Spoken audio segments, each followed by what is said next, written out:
100 years ago, life was very different from today. People did not have the internet, computers, or smartphones.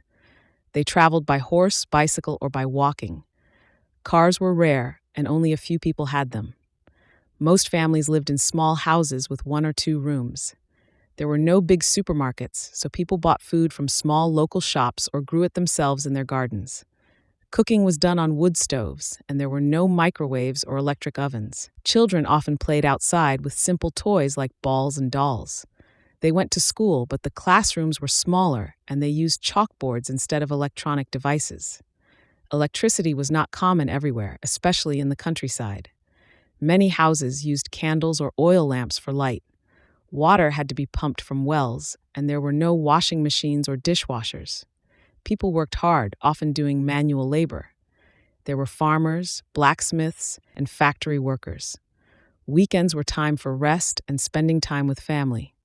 Despite the lack of modern technology, people found joy in simple things and the strong sense of community. Answer these questions.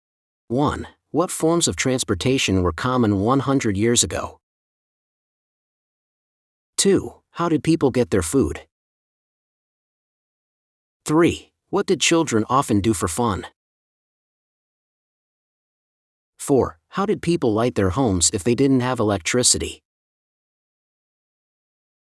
5. What kinds of jobs did many people have 100 years ago?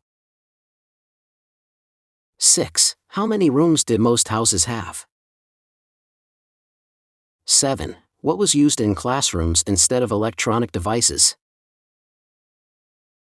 8. What did people do on weekends? 9. Did most families have modern kitchen appliances like microwaves or electric ovens? 10. What is one way life 100 years ago was simpler than today?